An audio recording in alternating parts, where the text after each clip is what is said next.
അസ്സലാമു അലൈക്കും വറഹ്മത്തുള്ളാഹി. അൽഹംദുലില്ലാ വസ്സലാത്തു വസ്സലാമു അലാ അഷ്റഫിൽ മുർസലീൻ വഅലാ ആലിഹി വസ്വഹ്ബിഹി അജ്മഈൻ. പ്രിയ ഹാജിമാരെ, ഹജ്ജുമ്മമാരെ, ഇനി നമുക്ക് മദീന യാത്രയെക്കുറിച്ചാണ് അതുപോലെ തന്നെ മടക്ക യാത്രയെക്കുറിച്ചാണ് ഞാൻ ഈ എപ്പിസോഡിൽ പറയാൻ ഉദ്ദേശിക്കുന്നത്. ഞാൻ നേരത്തെ സൂചിപ്പിച്ചു, ഏകദേശം 10 മണിക്കൂർ യാത്രയുണ്ടാവും. അത് കഴിഞ്ഞ് നമ്മൾ നേരെ മദീനയിൽ താമസിക്കുന്ന നമ്മളുടെ ബിൽഡിങ്ങിൻ്റെ അടുത്താണ് എത്തുന്നത്. അവിടെ നമ്മളുടെ ലഗേജ് ഇറക്കുന്നു. നമ്മൾക്ക് അനുവദിച്ചിട്ടുള്ള ബിൽഡിങ്ങുകളിലെ റൂമുകളിലേക്ക് നമ്മൾ പ്രവേശിക്കുന്നു. ഇവിടെ നമ്മൾ ഈ ബിൽഡിങ്ങുകളുടെ പ്രത്യേകത, മക്കയിലുള്ളതുപോലെ ബിൽഡിങ്ങിന് ഇവിടെ നമ്പർ ഉണ്ടാവുകയില്ല.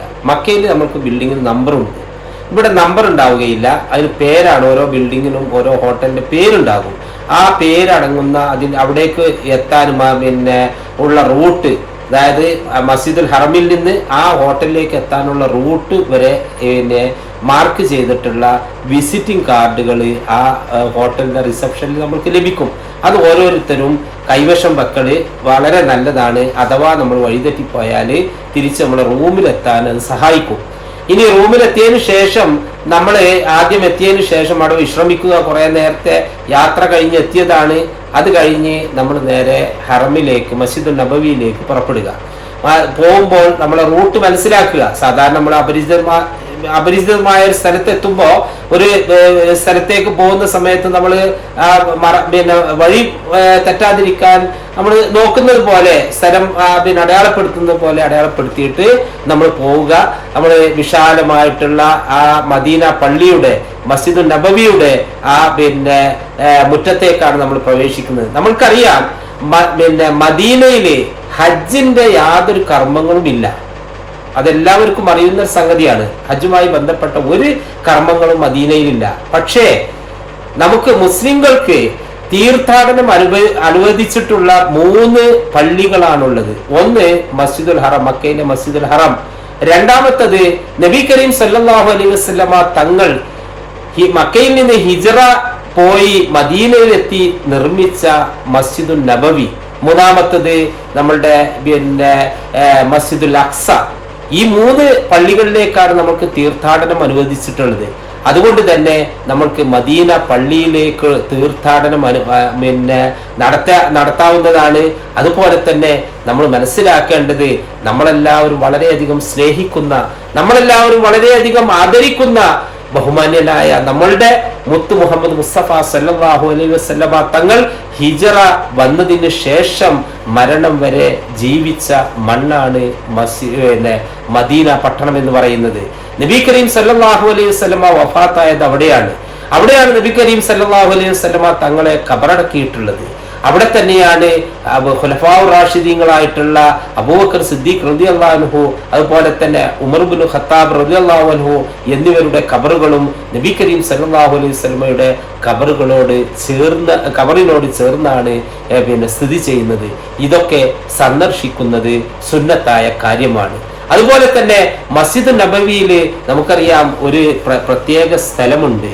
മാ ബൈന ബൈത്തി വ മിൻബരി റൗദത്തും മിൻ റിയാദിൽ ജന്ന എന്ന് നബി കരീം സല്ലല്ലാഹു അലൈഹി വസല്ലമ തങ്ങൾ പറഞ്ഞിട്ടുള്ള സ്വർഗ്ഗത്തോപ്പിൽ നിന്നുള്ള ഒരു തോപ്പാണ് എൻ്റെ വീടിൻ്റെയും മിമ്പറിൻ്റെയും ഇടയിലുള്ള സ്ഥലം. അതാണ് പരിശുദ്ധ റൗദ എന്ന് പറയുന്നത്. ആ റൗദയിൽ കയറി പ്രാർത്ഥിക്കുന്നത്, നമസ്കരിക്കുന്നത് ഏറ്റവും പുണ്യകരമായിട്ടുള്ള കാര്യമാണ്. ഇതിനൊക്കെ വേണ്ടിയാണ് നമ്മൾ പരിശുദ്ധ മദീനയിലേക്ക് വരുന്നത്.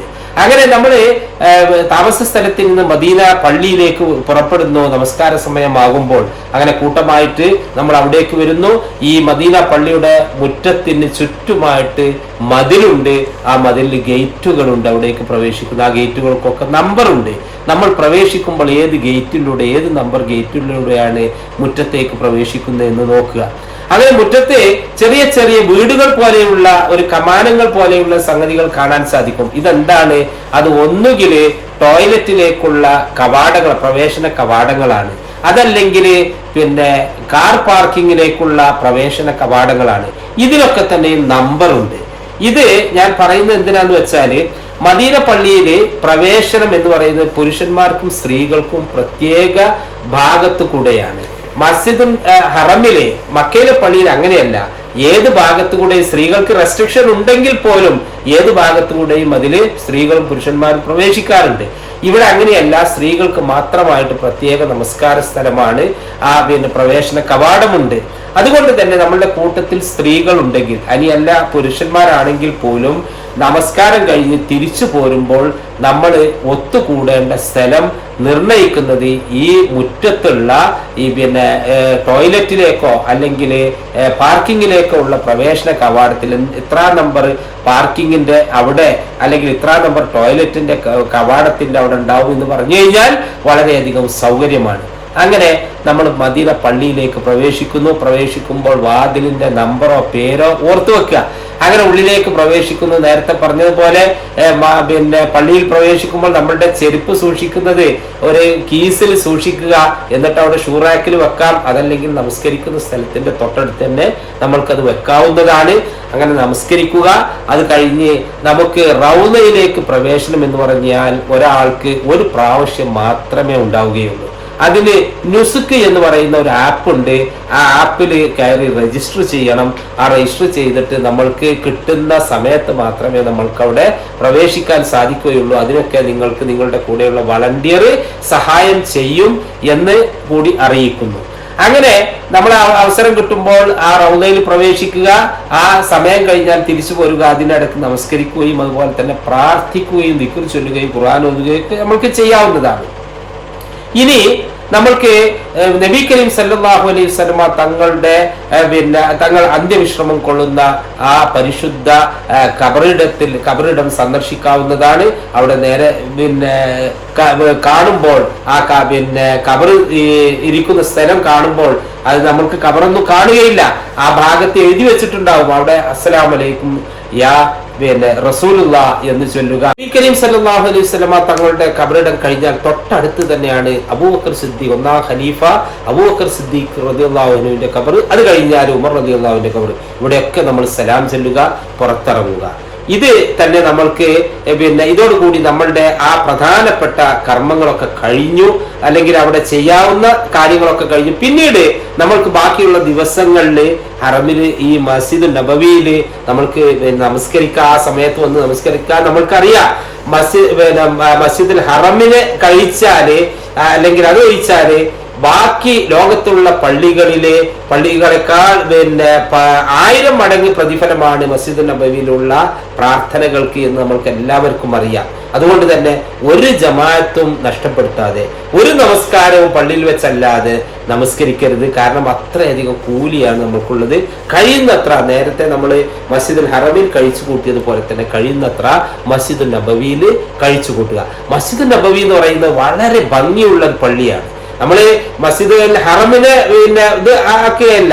പക്ഷേ എനിക്ക് അനുഭവപ്പെട്ട ഒരു കാര്യമാണ്, മസ്ജിദുൽ ഹറമിനേക്കാൾ ഏറ്റവും സുന്ദരമായത് മസ്ജിദുൽ നബവിയാണെന്നാണ് ഞാൻ അഭിപ്രായം പറയാറുള്ളത്. നമുക്കറിയാം, അതിന്റെ ആ മുറ്റത്ത്, വിശാലമായ മുറ്റത്ത് വളരെ നല്ല ഒരു കാഴ്ച നമുക്ക് കാണാൻ സാധിക്കും. വെയില് അങ്ങനെ വരുന്നതോട് കൂടി അവിടെയുള്ള നിറയെ കുടകളുണ്ട്, യന്ത്രത്താൽ തുറക്കുന്ന കുടകൾ.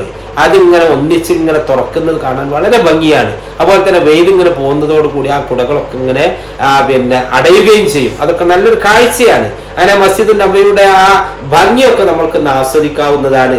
ഇനി നമ്മൾക്ക് മസ്ജിദുൽ നബവി മദീനയിലെ ചരിത്ര പ്രാധാന്യമുള്ള കുറേ സ്ഥലങ്ങളുണ്ട്. ഉഹദ് യുദ്ധം നടന്ന സ്ഥലം, ഖന്തക് യുദ്ധം നടന്ന സ്ഥലം, മസ്ജിദുൽ ഖുബ, മസ്ജിദുൽ ഖിബ്ലത്തൈനി, ഇങ്ങനെയുള്ള സ്ഥലങ്ങള്, ഖുർആൻ പ്രിന്റിംഗ് പ്രസ്, ഇതുപോലെയുള്ള സ്ഥലങ്ങളൊക്കെ തന്നെ നമ്മൾക്ക് സന്ദർശിക്കാവുന്നതാണ്. അതുപോലെ തന്നെ ധാരാളം സഹാബി വര്യന്മാർ അന്ത്യവിശ്രമം കൊള്ളുന്ന ജന്നത്തുൽ ബഖീ, അത് മസ്ജിദുൽ നബവിയുടെ തൊട്ട് തന്നെയാണ്. അവിടേക്കാണ് ഈ ആളുകള് മരിച്ചു കഴിഞ്ഞാല്, ഇപ്പൊ ഓരോ വക്തിനും മയ്യത്ത് നമസ്കാരം ഇവിടെ ഉണ്ടാകും. ആ ഇത് കഴിഞ്ഞാല് ഖബറടക്കാൻ കൊണ്ടുപോകുന്നത് അവിടേക്കാണ്. അങ്ങനെ ആ സ്ഥലങ്ങളൊക്കെ തന്നെ നമ്മൾക്ക് സന്ദർശിക്കാവുന്നതാണ്. ഈ മസ്ജിദുൽ നബവിയിലും നമുക്ക് സംസം വെള്ളം കിട്ടും. അവിടെയും ഈ ക്യാനുകളിൽ ഇങ്ങനെ നിറച്ചു വെച്ചിട്ടുണ്ടാകും. ഇവിടെയും ശ്രദ്ധിക്കേണ്ടത് നമ്മള് തണുപ്പ് ഒഴിവാക്കുക എന്നുള്ളതാണ്. പിന്നെ മറ്റൊരു കാര്യം നമുക്ക് പറയാനുള്ളത്, മദീനയില് നമുക്ക് നമ്മളുടെ ബിൽഡിങ്ങിൽ ഭക്ഷണം പാകം ചെയ്യുവാനുള്ള സൗകര്യം ഉണ്ടായിരിക്കുകയില്ല. അതിന് അനുവാദമില്ല.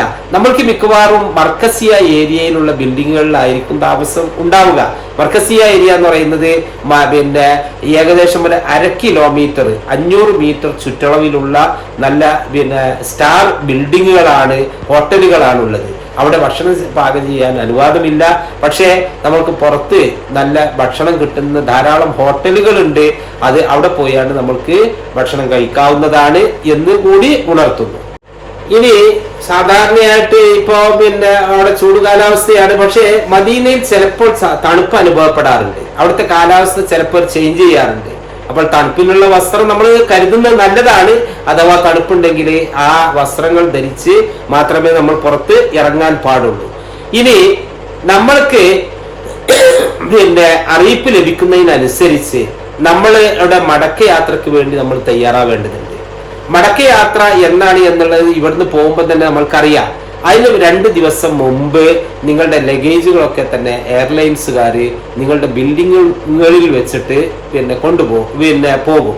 അപ്പോൾ ആ സമയത്ത് നമ്മൾ എന്ത് ചെയ്യണം? അവർ പറയുന്ന സമയത്ത് നമ്മളുടെ ലഗേജുകൾ മുഴുവനും കെട്ടി തയ്യാറാക്കിയിട്ട് അവിടെ ആ ബിൽഡിങ്ങിന്റെ താഴെ നിലയിൽ എത്തിക്കണം. നമ്മൾക്ക് ഇങ്ങോട്ട് തിരിച്ചു കൊണ്ടുപോരാൻ അനുവദിച്ചിട്ടുള്ളതും നേരത്തെ അങ്ങോട്ട് കൊണ്ടുപോയതുപോലെ 2 20 ബാഗിൻ പിന്നെ 20 കിലോ ഉള്ള 2 ബാഗുകൾ ലഗേജുകൾ, ഒരു 7 കിലോയുള്ള ഹാൻഡ് ബാഗേജും. സംസം നമ്മൾക്ക് 5 ലിറ്റർ അനുവദിച്ചിട്ടുണ്ട്. അത് നമ്മൾ ഇറങ്ങുന്ന എയർപോർട്ടിൽ നമ്മൾക്ക് കിട്ടുകയും ചെയ്യും. ഇവിടെ നിന്ന് പിന്നീട് വേറെ പിന്നെ ലഗേജിലോ മറ്റോ കൊണ്ടുപോകാൻ പാടില്ല എന്നുള്ളതാണ് നിയമം. പക്ഷെ ചില ആളുകളൊക്കെ കൊണ്ടുപോകുന്നുണ്ട്. അപ്പൊ എന്താ ഞങ്ങൾക്ക് കൊണ്ടുവന്നാലും കൊണ്ടുപോകുന്ന പിടിക്കപ്പെട്ട് കഴിഞ്ഞാൽ പിന്നെ അതിനുള്ള പരിഹാരം നിങ്ങൾ തന്നെ ചെയ്യേണ്ടി വരും. അതിന് നമ്മൾക്ക് ആർക്കും ഉത്തരവാദിത്വം ഏറ്റെടുക്കാൻ, അതായത് ഹജ്ജ് കമ്മിറ്റിക്കോ അല്ലെങ്കിൽ മറ്റുള്ള ആളുകൾക്കോ അതിനുള്ള ഉത്തരവാദിത്വം ഏറ്റെടുക്കാൻ സാധിക്കുകയില്ല. എന്നാല് ചില ആൾക്കാർ ലഗേജിലൊക്കെ കൊണ്ടപ്പോ ചില ആൾക്കാർ എനിക്ക് 20 കിലോ ഒന്നും ഇല്ല, അതിന് പകരം ഞാൻ 20 കിലോ സംസം കൊണ്ടുവരട്ടെ എന്ന് ചോദിച്ചാൽ അത് അനുവദനീയമല്ല. അതേ നമ്മൾക്ക് പറയാൻ പറ്റുള്ളൂ. എന്നാൽ ചില ആൾക്കാർ കുപ്പികളിലൊക്കെ നിറച്ചാൽ കൊണ്ടുവരാറുണ്ട്. അത് പിടിക്കപ്പെടാറുമുണ്ട്, പിടിക്കാനും എത്താറുണ്ട്. ഇതൊന്നും നമ്മൾക്ക് നിയമപരമായിട്ടുള്ള കാര്യങ്ങൾ മാത്രമേ നമ്മൾക്ക് പറഞ്ഞു തരാൻ പാടുള്ളൂ എന്ന് കൂടി അറിയിക്കുന്നു. നിങ്ങൾ ലഗേജ് ഒക്കെ കൊണ്ടുപോയി പിന്നെ നിങ്ങളുടെ കയ്യിൽ ഹാൻഡ് ബാഗേജ് മാത്രമേ ഉള്ളൂ. അറിയിപ്പ് കിട്ടുന്നതിനനുസരിച്ച് ബിൽഡിങ്ങിൽ ഒരുങ്ങി നിൽക്കുക. നിങ്ങളെ വാഹനത്തിൽ വിമാനത്താവളത്തിലേക്ക് കൊണ്ടുപോകും. അവിടെ അടുത്ത് തന്നെയാണ് വിമാനത്താവളം, അധികം ദൂരമൊന്നുമില്ല. അവിടെ പോയി കഴിഞ്ഞാൽ പിന്നെ നമ്മൾ സാധാരണ പോലെ നമ്മളുടെ ചെക്കിങ് എല്ലാം കഴിഞ്ഞ് അപ്പോഴേക്ക് നിങ്ങളുടെ പാസ്പോർട്ടൊക്കെ നിങ്ങളുടെ കയ്യിൽ കിട്ടും.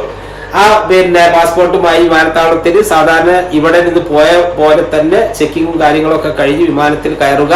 വിമാനത്തിൽ നേരത്തെ പറഞ്ഞ കാര്യങ്ങളൊക്കെ ശ്രദ്ധിക്കുക. തിരിച്ച് നാട്ടില് വിമാനത്തിൽ നിന്ന് ഇറങ്ങി പിന്നെ നിങ്ങൾ പുറത്ത് എത്തുമ്പോഴേക്ക് നിങ്ങളുടെ ലഗേജുകളും നിങ്ങൾക്ക് അവകാശപ്പെട്ട 5 ലിറ്റർ സംസവും ഒരു ട്രോളിയിലാക്കി നമ്മളുടെ വളണ്ടിയർമാർ നിങ്ങളെ അവിടെ കാത്തിരിക്കും. ആ ട്രോളി ഉന്തി നിങ്ങളെ കാത്തിരിക്കുന്ന നിങ്ങളുടെ ബന്ധുക്കളോടൊത്ത് അവിടെ എത്തിച്ചേരുക എന്നുകൂടി അറിയിക്കുന്നു. ഈ ഹജ്ജ് കഴിഞ്ഞ് നമുക്ക് 2 സാധനങ്ങളാണ് പ്രധാനമായിട്ട് നമ്മൾ നാട്ടിലേക്ക് കൊണ്ടുവരിക. ഒന്ന് സംസം, അതിവിടെ കിട്ടുന്ന ഞാൻ പറഞ്ഞു. എയർപോർട്ടിൽ ഇറങ്ങുമ്പോൾ നിങ്ങൾക്ക് 5 ലിറ്റർ സംസം കിട്ടും. പിന്നെ മറ്റൊന്ന് ഈത്തപ്പഴമാണ്. ഈത്തപ്പഴം ഏറ്റവും നല്ലത് വാങ്ങാൻ ഏറ്റവും നല്ലത് മദീനയിലാണ്. ഏറ്റവും നല്ല ഈത്തപ്പഴം കിട്ടുക മദീനയിലാണ്. മദീന പള്ളിയുടെ ആ മിഹ്റാബിന്റെ പുറകുവശത്ത് അല്പം അവിടെ മുന്നോട്ട് നടന്നു കഴിഞ്ഞാൽ വലിയ ഈത്തപ്പഴം മാർക്കറ്റ് ഉണ്ട്. അവിടെ പോയിട്ട് നമ്മൾക്ക് ഇഷ്ടമുള്ള ഈത്തപ്പഴം ഏതാണ്ട് തെരഞ്ഞെടുത്ത് നമുക്ക് വാങ്ങാവുന്നതാണ്. ഇഷ്ടംപോലെ ഉണ്ടാകും. വേണമെങ്കിൽ നമ്മൾക്ക് അവിടുന്ന് ഏതാണ് നമ്മൾക്ക് ആവശ്യമുള്ളത് വെച്ചാൽ വാങ്ങി വരാവുന്നതാണ് എന്നുകൂടി അറിയിക്കുന്നു. ഇനി നമ്മളെ പിന്നെ ഈ യാത്രയിൽ പൊതുവായിട്ട് ശ്രദ്ധിക്കേണ്ട ചില കാര്യങ്ങൾ സൂചിപ്പിച്ചുകൊണ്ട് ഞാൻ അവസാനിപ്പിക്കുകയാണ്. നമ്മള് അള്ളാഹുവിന്റെ അതിഥികളായിക്കൊണ്ടാണ് പുണ്യഭൂമിയിലേക്ക് വരുന്നത്, മക്കയിലേക്കും മദീനയിലേക്കും വരുന്നത്. അതുകൊണ്ട് തന്നെ നമ്മളെ എല്ലാം അള്ളാഹുവിൽ ഭരമേൽപ്പിച്ചുകൊണ്ട് നിർഭയരായിക്കൊണ്ട് യാതൊരു ഭയവുമില്ലാതെ എല്ലാം പടച്ചവനെ ലേക്ക് അർപ്പിച്ചുകൊണ്ട് നമ്മൾ നമ്മളുടെ എല്ലാ കർമ്മങ്ങളും ചെയ്യുവാൻ വേണ്ടി ശ്രദ്ധിക്കുക. അതാണ് ആദ്യമായിട്ട് നമ്മൾ ശ്രദ്ധിക്കാനുള്ളത്. ഏത് അവസരത്തിലും നമ്മൾ ക്ഷമിക്കാനും പൊറുക്കാനും തയ്യാറാവണം. അതുണ്ടെങ്കിലേ നമ്മൾക്ക് യാത്ര എളുപ്പമുള്ളതാവുകയുള്ളൂ. നമ്മളുടെ യാത്ര ഹജ്ജ് കർമ്മങ്ങളും മറ്റു കർമ്മങ്ങളൊക്കെ സ്വീകാര്യോഗ്യമാവുകയുള്ളൂ. അതുപോലെ തന്നെ നമ്മളുടെ ആരോഗ്യം കാത്തു സൂക്ഷിക്കുക. ഹജ്ജിന് മുമ്പ് നമ്മളെ പിന്നെ കൃത്യമായിട്ട് മരുന്നുകൾ കഴിക്കേണ്ട മരുന്നുകൾ ഉണ്ടെങ്കിൽ അത് കഴിക്കണം. അതുപോലെ തന്നെ എന്തെങ്കിലും അസുഖം അവിടെ ഉണ്ടായിക്കഴിഞ്ഞാൽ അത് പിന്നെ ഡോക്ടറെ കണ്ട് മരുന്ന് വാങ്ങി ചികിത്സിച്ച് അതിനുള്ള പിന്നെ മരുന്നുകൾ കഴിക്കണം. കാരണം ഹജ്ജിന് വേണ്ടി നമ്മൾ നമ്മളെ ആരോഗ്യത്തെ കാത്തു സൂക്ഷിക്കുക. അതുപോലെ തന്നെ ധാരാളം വെള്ളം കുടിക്കുക, പഴങ്ങൾ കഴിക്കുക. അതുപോലെ പിന്നെ നമ്മൾ അനാവശ്യമായിട്ടുള്ള പിന്നെ ആരോഗ്യം നഷ്ടപ്പെടുത്തുന്ന രീതിയിലുള്ള പ്രവർത്തനങ്ങളിലൊന്നും തന്നെ നമ്മൾ പിന്നെ ഏർപ്പെടരുത്. കാരണം നമ്മൾ ഹജ്ജിന് വേണ്ടി തയ്യാറാവണം. പിന്നെ നിങ്ങളുടെ ലഗേജ് ചിലപ്പോൾ ഏതെങ്കിലും അവസരത്തിൽ ചിലപ്പോൾ നഷ്ടപ്പെടാനൊക്കെ സാധ്യതയുണ്ട്. കാരണം കുറേ അധികം ആൾക്കാർ വരുന്നതല്ലേ, അത് നിങ്ങൾ ബേജാറാണ്ട് കാര്യം നഷ്ടപ്പെടുന്നല്ല. നഷ്ടപ്പെട്ടാൽ അത് അന്വേഷിച്ച് കണ്ടെത്തുവാൻ ഒരു ലോസ്റ്റ് ബാഗേജ് സെക്ഷൻ ഹജ്ജ് മിഷൻ ഓഫീസിൽ മക്കയിലും മദീനയിലൊക്കെ ഉണ്ട്. അവിടെ പരാതിപ്പെട്ട് നിങ്ങളുടെ വളണ്ടിയർ മുഖേന പരാതിപ്പെട്ട് കഴിഞ്ഞാൽ അത് എത്രയും പെട്ടെന്ന് തിരിച്ചെത്തിക്കുവാനുള്ള നടപടി അവർ സ്വീകരിക്കും. മറ്റൊന്ന്, നിങ്ങളുടെ കയ്യിലുള്ള പണം നഷ്ടപ്പെട്ട് കഴിഞ്ഞാൽ അതും നിങ്ങൾ വളണ്ടിയർ മുഖേന ഹജ്ജ് മിഷനിൽ അറിയിക്കുക. കുറച്ച് ആളുകൾക്കൊക്കെ അവിടെ ഇൻഷുറൻസ് മുഖേന ആ പണം തിരിച്ച് നൽകാറുണ്ട്. പിന്നെ മറ്റൊന്ന് പ്രധാനമായിട്ടും പറയാനുള്ളത്, നേരത്തെ സൂചിപ്പിച്ചതാണ്, നമ്മളെ മക്കയിലും മദീനയിലും ഒക്കെ തന്നെയും നമ്മളുടെ കൂടെ മറ്റുള്ള ഹാജിമാരും ഉണ്ടാകും. അതായത് ചിലപ്പോൾ നമ്മളുടെ ജില്ലക്കാരാവില്ല, നാട്ടുകാരാവില്ല, വേറെ ജില്ലക്കാരാകും. അവരോടൊക്കെ തന്നെയും സഹകരിച്ചും അതുപോലെ തന്നെ അവർക്ക് വേണ്ടി എന്താണ് നമ്മൾക്ക് ചെയ്യാൻ സാധിക്കുക എന്നുള്ള രീതിയിൽ മറ്റുള്ളവരുടെ അവകാശങ്ങളെ നിഷേധിക്കാത്ത രീതിയിലുള്ള പ്രവർത്തനങ്ങളുമായി മുന്നോട്ട് പോവുക. അതുപോലെ തന്നെ അപരിചിതരുമായിട്ട് ഇടപഴകുമ്പോൾ, അതായത് നമ്മൾ നാട്ടുകാരല്ലാത്ത മറ്റുള്ള ആളുകളുമായിട്ട് ഇടപഴകുമ്പോൾ ശ്രദ്ധിക്കുക. അത് എന്ത് ചെയ്യണം, നമ്മൾ ശ്രദ്ധിക്കണം. നമ്മൾ ചിലപ്പോൾ ചതിക്കപ്പെടാൻ സാധ്യതയുണ്ട്. ഞാൻ നേരത്തെ പറഞ്ഞിരുന്നു, നിങ്ങളെ പിന്നെ യാത്ര എവിടേക്കെങ്കിലും കാണാൻ വേണ്ടി, സ്ഥലം കാണാൻ വേണ്ടിയൊക്കെ പോകുമ്പോൾ ശ്രദ്ധിക്കേണ്ട കാര്യങ്ങൾ അതൊക്കെ ശ്രദ്ധിക്കുക. അതുപോലെ തന്നെ മുത്തവിഫ്, അതുപോലെ തന്നെ ഹജ്ജ് മിഷൻ ഉദ്യോഗസ്ഥര്, ഹജ്ജ് വളണ്ടിയർമാർ എന്നിവരുമായിട്ട് നിങ്ങൾ പൂർണ്ണമായിട്ടും സഹകരിക്കുക. അവർ പറയുന്ന കാര്യങ്ങൾ, നിർദ്ദേശങ്ങൾ അനുസരിക്കുക, അവരുമായി സഹകരിക്കുക. 200 ഹാജിമാർക്കാണ് ഒരു ഖാദിമുൽ ഹജ്ജ് അല്ലെങ്കിൽ ഹജ്ജ് വളണ്ടിയർ ഉണ്ടാവുക. എന്നാലും പരിമിതമായിരിക്കും അവർക്ക് പിന്നെ നിങ്ങൾക്ക് സഹായം ചെയ്യുക എന്നുള്ളത്. അവരുമായിട്ടൊക്കെ സഹകരിക്കണം. അതുപോലെ തന്നെ ഓരോ സമയത്തും നമ്മൾ 2 ഹറമിലും ശ്രദ്ധിക്കേണ്ട കാര്യമാണ്. 2 ഹറമും CCTV ക്യാമറകളാൽ നമ്മളെ നിരീക്ഷിക്കുന്നുണ്ട് എന്നുള്ളത് മനസ്സിലാക്കുക. അത് അനുസരിച്ച് മാത്രമേ നമ്മൾ പ്രവർത്തിക്കാൻ പാടുള്ളൂ. അല്ലെങ്കിൽ നമ്മൾ പിടിക്കപ്പെടും എന്നുള്ള കാര്യത്തിൽ സംശയമില്ല. അതുപോലെ തന്നെ വിവിധ ഭാഷക്കാരും ദേശക്കാരും അതുപോലെ തന്നെ വിവിധ സ്വഭാവമുള്ള പിന്നെ നിറങ്ങളുള്ള രൂപങ്ങളുള്ള ആളുകളാണ് ഹജ്ജിനെത്തുന്നത്. ലോകത്തിൻ്റെ വിവിധ ഭാഗങ്ങളിലുള്ള മുസ്ലിങ്ങളാണ് എത്തുന്നത്. ലോക മുസ്ലിം സമ്മേളനമാണ്. അതുകൊണ്ട് തന്നെ എല്ലാവരുമായിട്ട് സഹകരിച്ചുകൊണ്ട് നമ്മൾ പിന്നെ അവിടെ പ്രവർത്തിക്കുക. അതുപോലെ തന്നെ ഓരോ പ്രദേശത്തെയും മുസ്ലിങ്ങളുടെ പ്രതിനിധികളായിട്ടാണ് അവരൊക്കെ എത്തിയിരിക്കുന്നത് എന്ന് നമ്മൾ മനസ്സിലാക്കുക. പ്രാർത്ഥനയ്ക്ക് ഉത്തരം കിട്ടുന്ന ധാരാളം സ്ഥലങ്ങൾ, ആ സ്ഥലങ്ങളിൽ വെച്ചൊക്കെ തന്നെയും നിങ്ങൾക്ക് വേണ്ടി പ്രാർത്ഥിക്കണം. നിങ്ങളുടെ കുടുംബക്കാർക്ക് വേണ്ടി പ്രാർത്ഥിക്കണം. അതുപോലെ തന്നെ നിങ്ങളുടെ ബന്ധുക്കളും പിന്നെ മിത്രാദികൾക്ക് വേണ്ടി, നിങ്ങളോട് വസിയത്ത് ചെയ്ത എല്ലാ ആളുകൾക്കും വേണ്ടി പ്രാർത്ഥിക്കുക. അതുപോലെ തന്നെ കൂട്ടത്തിൽ എനിക്ക് വേണ്ടി പ്രാർത്ഥിക്കുക. എൻ്റെ മരിച്ചുപോയ എൻ്റെ മാതാപിതാക്കൾക്ക് വേണ്ടി പ്രാർത്ഥിക്കണം എന്നു, അതുപോലെ തന്നെ എൻ്റെ സഹോദരങ്ങൾക്ക് വേണ്ടി പ്രാർത്ഥിക്കണം എന്ന് വസിയത്ത് ചെയ്യുന്നു. കൂടാതെ ഈ മേഖലയിൽ പ്രവർത്തിക്കുന്ന, ഹജ്ജിൻ്റെ മേഖലയിൽ പ്രവർത്തിക്കുന്ന ധാരാളം ആളുകളുണ്ട്. അവർക്ക് വേണ്ടിയൊക്കെ നിങ്ങൾ പ്രാർത്ഥിക്കണം. നമ്മളെ നാടിന് വേണ്ടിയും നമ്മളുടെ രാജ്യത്തിന് വേണ്ടിയും പ്രാർത്ഥിക്കുക. ഇവിടെ നമ്മളുടെ പിന്നെ രാജ്യത്ത് മുസ്ലിങ്ങൾ വളരെയധികം ഭീഷണിയിലാണ് നിൽക്കുന്നത് എന്ന് നമ്മൾക്ക് എല്ലാവർക്കും അറിയാം. അങ്ങനെ സുഗമമായ രീതിയിൽ ഇവിടെ ജീവിക്കുവാൻ, ഈ രാജ്യത്ത് ജീവിക്കുവാൻ പിന്നെ പടച്ചവനെ ഞങ്ങൾക്ക് നീ അങ്ങനെയുള്ള ഒരു അവസ്ഥ, നല്ല രീതിയിൽ ജീവിക്കുവാനുള്ള, മുസ്ലിങ്ങളായിട്ട് ജീവിക്കുവാനുള്ള ഒരവസ്ഥ പിന്നെ ഉണ്ടാക്കിത്തരണം. നമുക്കറിയാം നമ്മുടെ രാജ്യം വളരെയധികം ഭീഷണി നേരിടുന്ന ഒരവസ്ഥയിലാണ് ഇപ്പോൾ, പ്രത്യേകിച്ച് മുസ്ലിങ്ങൾ. അതുകൊണ്ട് തന്നെ അതൊക്കെ മാറി നല്ല രീതിയിൽ ഇവിടെ ജീവിക്കുവാൻ, മുസ്ലിങ്ങളായി യാതൊരു ബേജാറുമില്ലാതെ നിർഭയരായി ജീവിക്കുവാനുള്ള അവസ്ഥയുണ്ടാക്കുവാൻ നിങ്ങൾ പ്രാർത്ഥിക്കണം എന്നുകൂടി വസിയത്ത് ചെയ്തുകൊണ്ട് ഞാൻ അവസാനിപ്പിക്കുകയാണ്. നിങ്ങളുടെ കർമ്മങ്ങൾ, എല്ലാ കർമ്മങ്ങളും ഹജ്ജും ഉംറയും മക്ബൂലും മബ്രൂറുമായിട്ട് ചെയ്യുവാനും ആരോഗ്യത്തോടെ യാതൊരു ബുദ്ധിമുട്ടുമില്ലാതെ യാത്ര കഴിഞ്ഞ് നിങ്ങൾക്ക് നിങ്ങളുടെ കുടുംബത്തോടൊപ്പം എത്തിച്ചേരുവാൻ പടച്ച തമ്പുരാൻ തൗഫീഖ് ചെയ്യട്ടെ എന്ന് ആത്മാർത്ഥമായിട്ട് പ്രാർത്ഥിച്ചുകൊണ്ട് റബ്ബന ആതിനാ ഫിദ്ദുനിയ ഹസന വഫിൽ ആഖിറതി ഹസനതൻ വഖിനാ അദാബന്നാർ വആഖിർ ദഅവാനാ അനിൽ ഹംദുലില്ലാഹി റബ്ബിൽ ആലമീൻ. അസ്സലാമു അലൈക്കും വറഹ്മത്തുള്ളാഹി വബറകാതുഹു.